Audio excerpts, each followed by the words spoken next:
Bonjour à toutes, bonjour à tous. Le point info à la mi-journée, c'est tout de suite sur TV Vendée.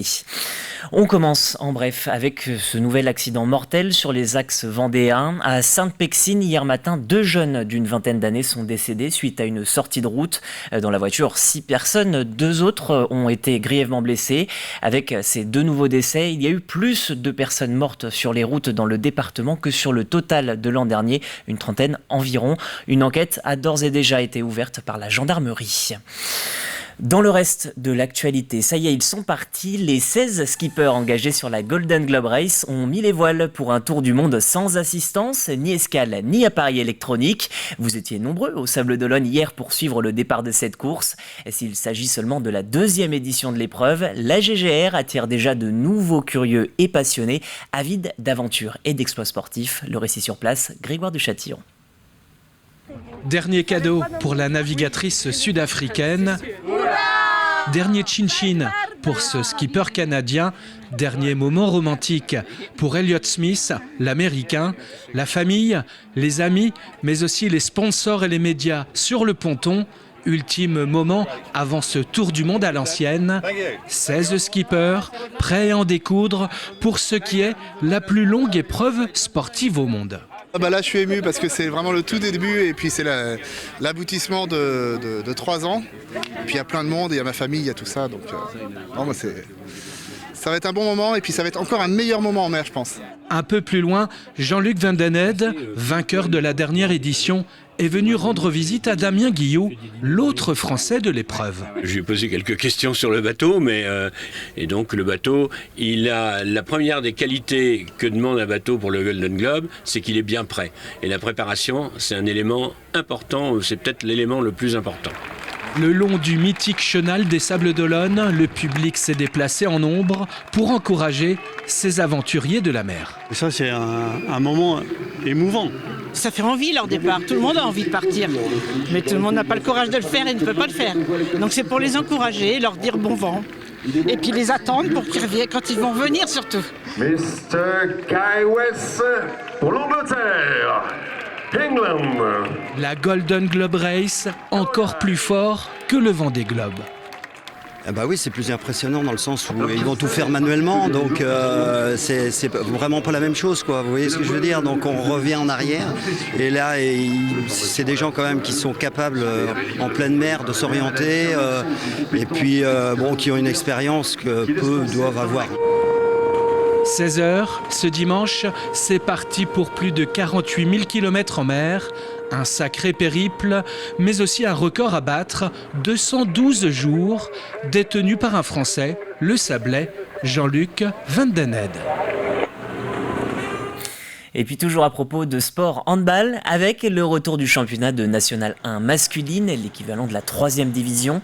Pour cette reprise, Pouzauges était opposé ce samedi à la réserve du HBC Nantes. Au final, courte victoire des Nantais, mais des regrets pour l'équipe menée par Simon Brault. C'est l'entame des demi-temps où on ne fait pas des bonnes entames de mi-temps. Donc on se retrouve à chaque fois à courir derrière le score.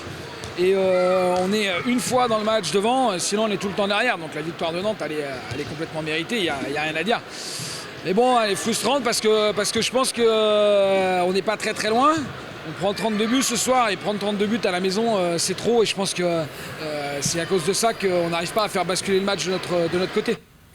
Steve Aurélien Huard reçoit ce soir en ouverture de sa nouvelle saison de 85 chrono.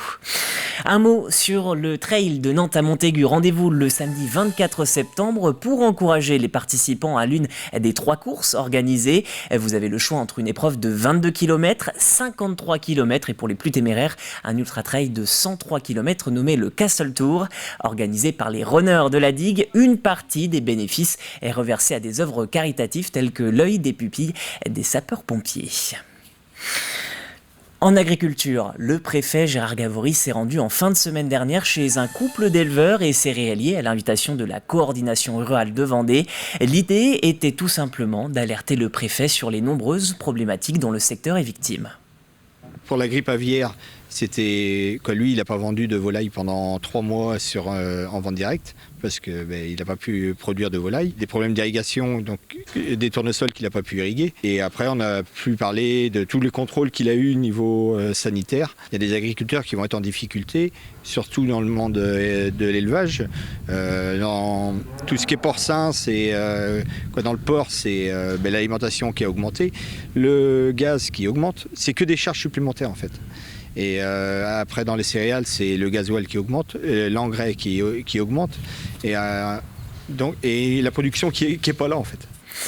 Le chemin de grande randonnée 364 se réinvente. Nommé du Poitou à l'océan, le périple commence par Mariette, dans le sud-est du département, avant de remonter vers La Roche-sur-Yon.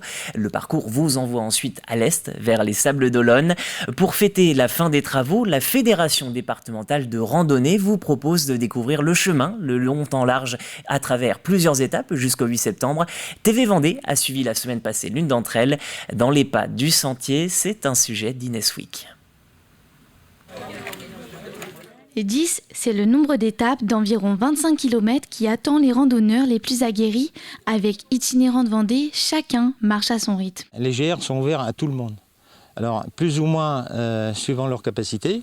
On a fait des étapes de 20-25 km, mais les gens peuvent faire 2 jours, 3 jours, 4 jours, voire une semaine, voire la totalité du parcours. Donc c'est vraiment ouvert à tout le monde. Sans exception. Après, ça dépend de la capacité de la personne.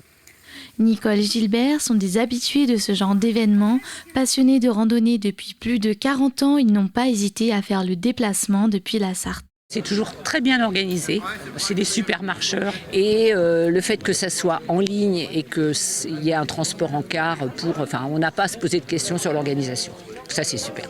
Et la rando organisée comme ça, c'est quand même convivial, c'est le côté convivial. Pour accueillir les marcheurs, le GR 364 a été entièrement redynamisé. On est parti de l'ancien GR 364 qui évitait toutes les villes en fait, parce qu'il datait de 40 ans. Il y a 40 ans, vous aviez des petites épiceries dans tous les petits villages, ou des cafés, ou des choses comme ça. Maintenant, il n'y a plus rien. Donc il fallait qu'on passe par les villes. On essaye de mélanger du patrimoine avec la nature, quoi. Et surtout, il nous fallait moins de 30% de goudron sur toute et ça, c'est pas le plus facile à trouver. Entièrement rebalisé, le parcours offre une diversité de paysages. Les randonneurs traverseront le bocage et les marais pour arriver à l'océan. C'est la fin de cette édition. Je vous remercie de l'avoir suivi. Passez une très belle journée sur TV Vendée.